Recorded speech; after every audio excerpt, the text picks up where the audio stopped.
Hello. Hello everyone, how are you? This morning with Shenka Ponsley and Andrea Frickson, your Shank Show. Every morning coming to you with a topic that impacts entrepreneurs and freelancers and anyone else who wants to gain some online visibility and be their own boss, make money, all the good things. And as you get to a certain stage of your journey, you will find that you will have to work with a team in some form or fashion, whether that is with team members that you have internally as you grow your business, or whether that is with outside consultants, outside contractors, well, or it could also be with clients, stakeholders in general. So, whenever we grow, whenever we do something that is a little bit more complex, we have to deal with other people and we have to form teams.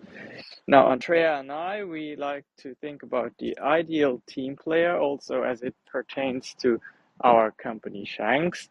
And Andrea is our master of team player. So, Andrea, what are your thoughts? Hey, it's great to be here. I really love Patrick Lencioni. He is an incredible author, speaker, organizational leader, coach, and he has so many books that are really essential to read. One of them is about the ideal team player and how to recognize and cultivate the three essential virtues.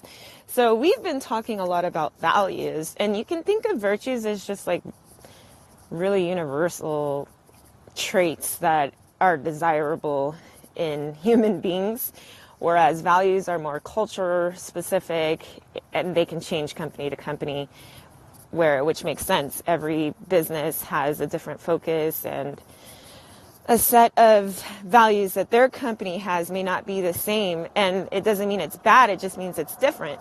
But when it comes to building teams, there are certain traits and really virtues that we think kind of some of our core values are overlapping with the ideal player in terms of traits. So they are you ready for this? Oh, yes, I have been waiting for a long time to know what our values are. Okay, so water, which is super essential, is H2O. The ideal team player is composed of H2S. Okay, H2S. Ooh, So there's two traits here: humble, hungry. Those are your two H's, okay? You can think of them hmm as hydrogen molecules, like you have to have this. Humble, hungry, and the S is smart. The S is smart. ooh, So for humble, I think we all know what it's like to work with somebody with a huge ego. Just a huge ego. They're incredible people, but they're concerned about status or they're attention seeking. They love getting credit. They never emphasize team. It's always about themselves. But they're incredible effing performers. They're, amazing at what they do. If they're on your team, they're not humble and they're not an amazing, impressive worker. I quite frankly can't understand how you would have the stamina to even deal with somebody like that. But it is, to me, one of the fundamental, most important traits you should have in a team player. What do you think, Shankar? yeah, I can totally tell how that is important because we all know the classic situation where you have worked tirelessly on a presentation and then typically some kind of superior claims that it's his or her work, presents it, doesn't give credits to other team players, and just like rides on their high horse and takes all the credit. And that is definitely something that demotivates people. It de facto does not feel like a team. It doesn't give anyone credit. It doesn't include anyone in rejoicing in the success. And therefore, that lack of humility is definitely not something you want in your team. No, and also what's interesting is these people love to take the credit. They will take none of the fault. They will take none of the none of the blame, none of the fault, none of the failures. And if you can't take accountability for the failures, but you take accountability for all of the successes, it's almost like it's just not even honest, really, because there's just such a barrier to. I mean, you can't even fix what you don't know is broken. And when you're constantly trying to improve or better your performance in a team, in an organization, it's really, really going to be important for somebody to step up, admit fault or mistake, and move on. Like, well, not move on, actually try to adjust it and see how we can make things better. But a person with a huge ego and who is not humble, no matter how incredible, outstanding their work is, can actually slow the team down quite a bit.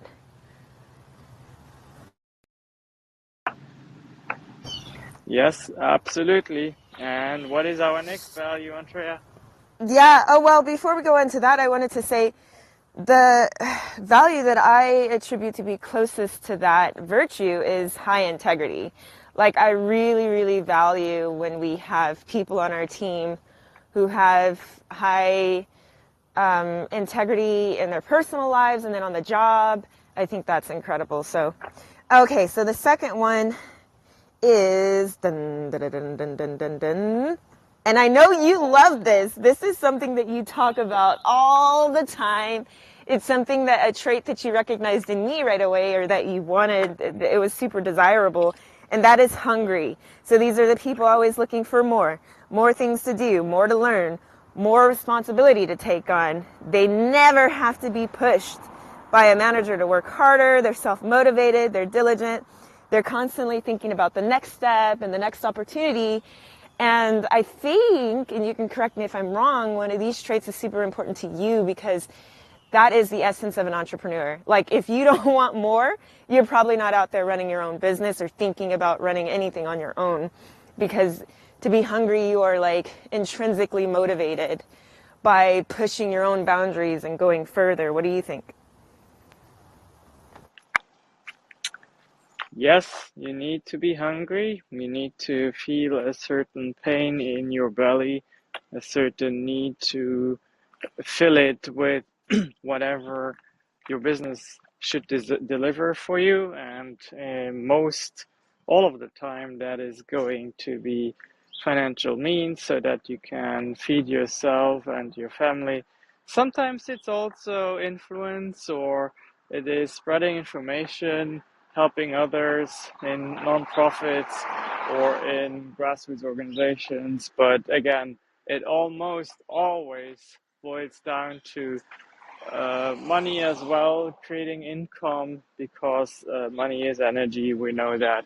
And with energy, you can put things in motion. If you are not hungry for the ability to generate revenue, then you are absolutely not set up to be in business.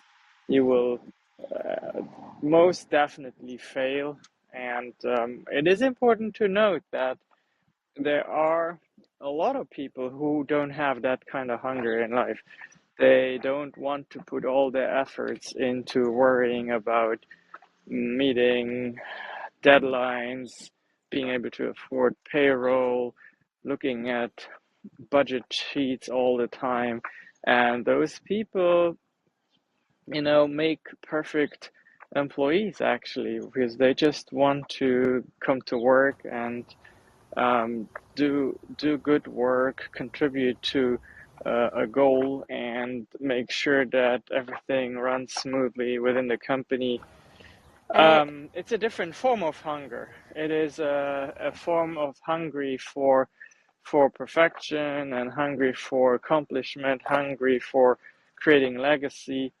And so definitely everybody needs to be hungry on the team. It's just that it's a different type of hunger. And of course, me being a CEO, I got a little bit hung up on the income generation part. But again, the point is the point that you're trying to make, Andrea, I believe, correct me if I'm wrong, is you need to have hunger for your main role and your main mission. Because if you don't Yes, have that, you're just coasting along and helping nobody, and you're a bad team player. exactly. And you hit the nail on the head. So, again, you don't have to be hungry, especially if you are a solopreneur. And I think it's perfectly fine. Like some people, we have clients that don't want to grow. They want to maintain their business. They love the way that it's running. They don't want to expand their team. They don't want to get into other cities or other countries or other whatever. And that's absolutely fine.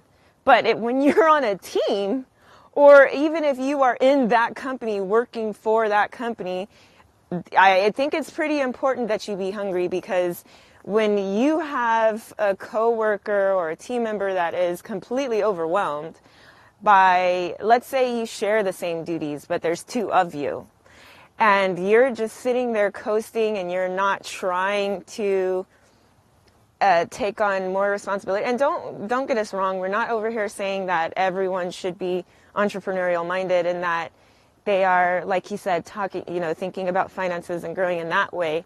But it just really sucks. I think we all know what it's like to have somebody that coasts while the other person is busting their tail. And again, it doesn't mean necessarily that you need to go beyond, above and beyond, to the point where you are experiencing moral injury or burnout or whatever, or that you're breaking your neck. However, be a good team player. Like if you're on the Shanks team, I can tell you right now, there's so much intercommunication and on Slack or within our project management tools that we use and all of these things, which is really, really why we value teams of teams, personal Virtual empowerment, reality. virtual reality, because there is so much importance in being connected when you have interdependability in your tasks and you're waiting on someone else to deliver something else.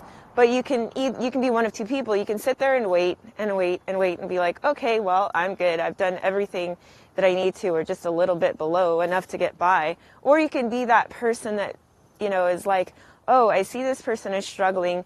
Maybe there's a little something I can do to help them out. And I know overall it will help the team. And these are the kinds of people that you really want.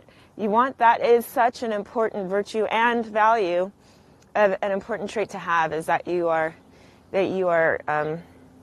helping in that regard and that you are hungry. So I don't know if you have anything else to add before we get to our third and final trait. Nope. All right. Then it is the final virtue of a team player is not about being intelligent. I'll say it again. It's not about being intelligent, but it's about being wise in how to deal with people. Okay, so smart. Smart employees understand the nuances of team dynamics and know how their words and actions impact others. Their good judgment and intuition help them deal with others in the most effective way. Now, obviously, we do value people being intelligent. Like nobody wants a rock for a team player, but it's about having common sense. You know what's happening in a group situation. You know how to deal with others, and you're very effective in that way. And you think about the impact of your words. You think about the impact of your actions. You're just a smart individual. And these are really good people to have on teams. Yeah, I agree. I mean, everything about building a team and about being happy in a team is about people dynamics, group dynamics. It's there's nothing worse than going into work or even nowadays working, collaborating remotely.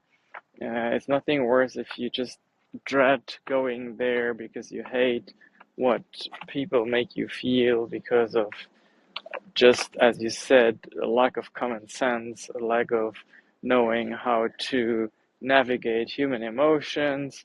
There's a degree of, you know, tying into our conversation from recently of not wanting authenticity. There's a degree of um, consistency you need to bring to the table to leave your true kind of feelings at home that may not belong at the workplace. You can't take it out on others just because you've had a bad day, or you've had like a difficult situation at home. Um, Being able to communicate with empathy and sympathy with your clients is also very, very important. Something that I see missing a lot in today's day and age, because everyone is so focused on self and on ego and on kind of setting boundaries. Sometimes that while these things are good, sometimes it just goes too far and we forget to see the other perspective. That is something I have been trained in as a former law enforcement officer, to always see the other perspective, because if you acknowledge it, you don't have to agree with it, but if you acknowledge it, then you can definitely achieve much more. And that's something I like to see within Shank's team members. And yeah, if you are someone like that and you would like to join such an amazing team, definitely check out if we have any openings. There's always spots we are filling, or we at least consider filling. And yeah, anything else, Andrea, before I Yes, talk briefly about the Shanks Club? okay.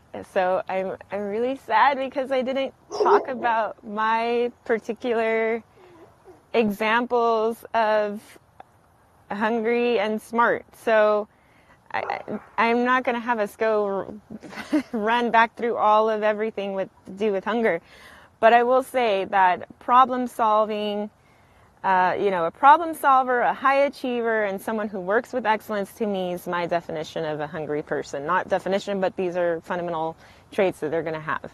And then as far as being smart, it's also about being, highly skilled. And all of those examples that you just mentioned, I love them so much.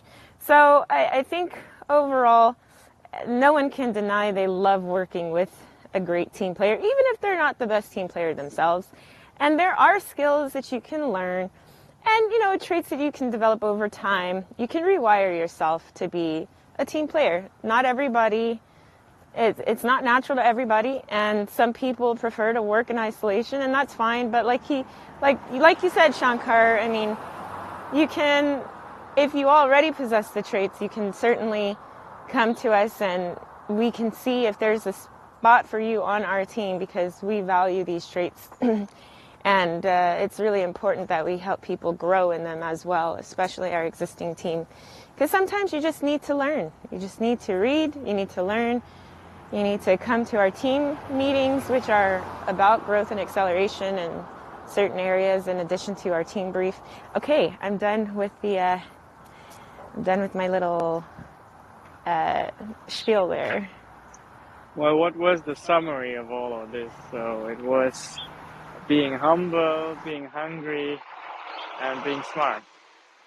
Humble, hungry, smart. See, that's it. We don't have a lot of requirements for you. Just be perfect. And then, I will tell you that I have an online resource for you that is just a perfect reflection of humble, hungry, and smart, and that is the Shankstad Club, where I release a series of videos once a week, and you'll get some insight into what has taken us from zero to close to 1 million at this point, and we'll share insights pertaining to growing your brand, thinking about business, online visibility, strategy, all of those good things for just $27 a month. And if you use the coupon code LIVE, LIVE, then that drops to $7 a month, barely the price of a cup of coffee. And yeah, go check it out. Similarly, if you are in the San Antonio area, tonight I'm giving a speech along with 4 other subject matters experts on social media in healthcare. So if that is something that you would be interested in, go to San Antonio Liaison League.com, San Antonio Liaison League.com, and look for the event tonight on Eventbrite, and be there. There's going to be food, there's going to be people to network with in the industry, and we're going to have a lot of fun and learn a little bit. We'll be smart, we'll be humble, and we will be hungry. Make it a wonderful day, our dear audience, and we'll be back with you tomorrow. Bye bye. Bye bye.